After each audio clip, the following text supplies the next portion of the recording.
Ang masayang piknik na magkakalaro sa San Ildefonso, Bulacan, nauwi sa isang trahedya. Kita sa video na habang sinusubuang i-revive ang isang bata, meron namang iniaahon pa mula sa tubig. Pero sa huli, walang nakaligtas sa mga paslit. 2 to 10 minutes na nakalubog ang bata, malaki ang chance na makaligtas.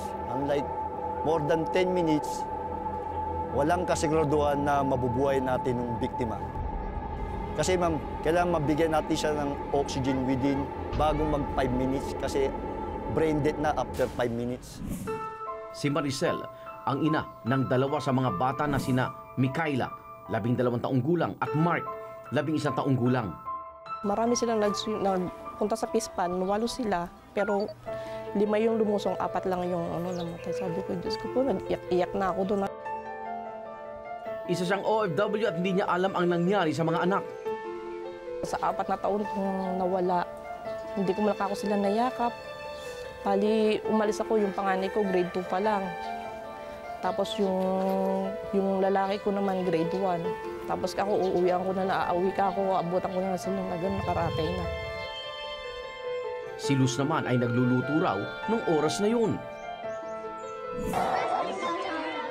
Anak niya ang nakuha ng inire-revive sa video. Wala na po akong inabutan doon. Puro ang mga bata po na nandoon nasa ilalim na po ng fish pan.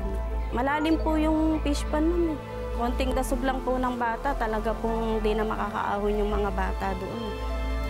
Kasi pabulusok daw po yung fish pan na pwesto nung 8 taong gulang pa lang anak niyang si Bricks. Nung una po, hindi po namin matanggap kasi masakit po eh. Anak po namin yun. Kaya po, hindi, kahit hanggang ngayon po, hindi pa rin namin matanggap na wala na po yung mga anak namin. Eh, yung po, bunso ko pa po yun eh. Si Marilu ang ina ni Majoy, 11 taong gulang. Magtatapos na sana sa grade 6 ang kanyang anak sa Marso. Pag po naiisip ko po, maano din po eh, mahirap. Kasi po gagraduate na nga po yun eh.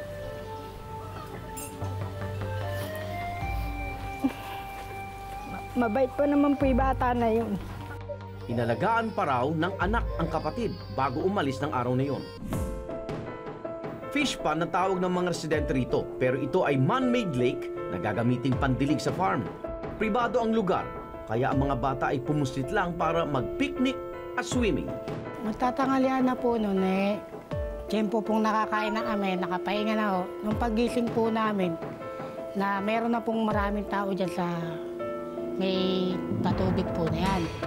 Ang ano po ngayon, ang pagkaalam ko po sa mga batang pupunta dyan, maliligo. Kaya po ang sabi ko, bawal ka ako maligo dyan. Hindi naman daw sinisisi ng mga magulang ang may-ari ng farm, pero nag-abot pa rin daw ito ng tulong sa kanila. Tumaginang humarap sa camera ang may-ari, pero nagpalagay ulit siya ng bagong bakod sa farm. Sa Argao, Cebu, isang 3 taong gulang na bata ang binibigyan ng cardiopulmonary resuscitation o CPR. 5 minuto na raw na nalulunod ang bata sa dagat bago na iahon. Noong panong iyon ay may skimboarding event sa resort at isang skimboarder ang nakakita sa bata. Mabuti na lang at nakaligtas ang bata. Sa iba, Zambales,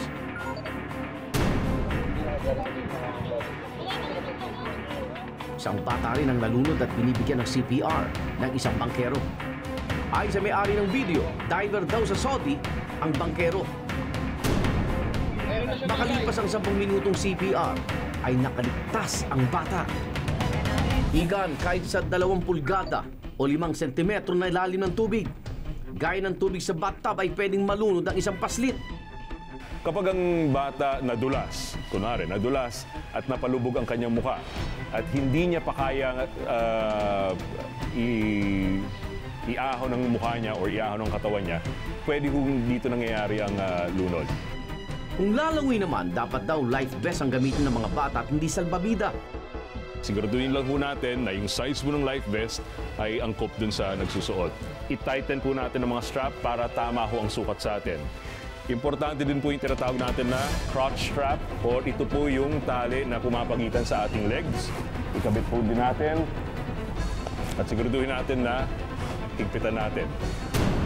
Kapag tumalon ho ang tao gamit ang life vest, siguraduhin ho nating humawak sa harap. Hawakan po ninyo dito at hilahin ho pababa.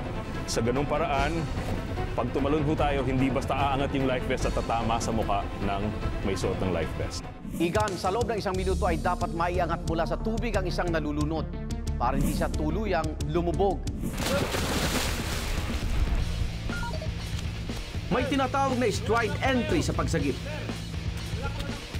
Ginagamit yung stride entry para nakikita mo yung victim, hindi nawawala sa paningin mo. Para mas madali mo siyang makita. Relax lang po kayo. May malay ang biktima, pwede siyang kausapin habang sinasagip. Kung wala naman itong malay, huwag hahayaan lumubog ang ulo ng biktima habang iniaahon sa tubig. Sa loob naman ng 6 na minuto, ay kailangan mabigyan ng paunang lunas ang isang taong nalunod para siya ay mailigtas. Binibigyan CPR kapag walang malay ang biktima. Kapag ang taong nalulunod na iyan agad na mas mabilis sa pool or sa dagat, bali inilalagay siya sa flat surface. So ina-assess natin, depende kasi sa pagbigay ng CPR, either matanda or bata o sanggol. Ngayon kung sa pag-assess natin, pupulsuhan natin, check natin yung breathing, lalapat yung kaliwang pisngi sa nose, titignan yung dibdib kung nag-rise and fall, up and down. Ngayon kung walang breathing, walang pulso, magbibigay na tayo ng 2 rescue breaths, ventilations. CPR ang tawag sa proseso ng pagbibigay ng hangin at pagsagawa ng compression sa dibdib para ma-revive ang biktima. Ginagawa natin ito, 30:2. 30 compression, 2 rescue breaths. So up to 5 cycles. Push, hard, and fast ang ginagawa natin. At least 100 to 120 beats per minute. Kapag sanggol ay 2 daliri ang ginagamit. Kapag bata na edad 8 taong gulang pababa, 1 kamay ang ginagamit.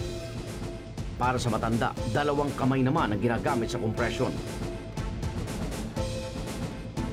Iba ang recovery position ng matanda sa sanggol. Ay sa eksperto, hindi naman daw kailangang perpekto ang pagbibigay ng CPR. Ang mahalaga, nabibigyan ng diin o compression para mapatibok ulit ang puso. Tayo magsi-CPR. At tinuturo po natin ay yung nipple line. Kung saan yung nipples, doon tayo maglalagay ng kamay. Kung hindi ho natin makita or ma-establish kung nasa ng nipple line, gamitin po natin giya yung kung saan nagkakaroon ng linya ang kilikili. Kung dito yung linya ng kilikili, lagay po dito ang kamay sa ilalim. Pato ang isa pang kamay. At dito po tayo magko-compress. Pero tandaan na mahalaga pa rin magkaroon ng kaalaman sa basic first aid at survival sa tubig. Ang Philippine Coast Guard ay bukas sa pagtuturo nito. Hindi lang para sa mga gustong pumasok sa ahensya, kundi pati sa mga gustong matuto. Kung mag-isa ka sa tubig, pwede mo rin sagipin ang sarili mo mula sa lunod sa pamamagitan ng kapit, sikad, sigaw. Makakapit po kayo sa isang bagay na makakapagpalutang sa inyo. Kunwari yung gutter o isang lumulutang na bagay, kumapit po kayo. Sikad, kung kunwari wala po kayong makapitan, sumikad kayo para maiangat po ninyong sarili ninyo sa tubig para yung pong inyong muka ay nakalabas sa tubig. Yung sigaw ay sumigaw ko para humingi ng saklolo. Sa Boracay, isa namang lalaking turista ang binibigyan ng CPR. Ayon sa may-ari ng video, nakita nila na nagkukulitan ng grupo ng biktima nang bigla raw itong dumulas at nawala ng malay sa tubig. Tumama sa ulo. Tumalon daw siya. Tumama sa ulo niya. Isang turista rin ang nagbigay ng CPR. 10 hanggang 15 minuto raw ang tinagal ang pag-rescue hanggang sa nagkamalay na ang biktima. Sa ambulansya. Radyo dyan sa boss. Ayon sa eksperto, hindi naman daw kailangan lusungin agad ang biktima. Kung may malay ito, pwedeng batuan muna siya ng mga gamit na pwede niyang kapitan.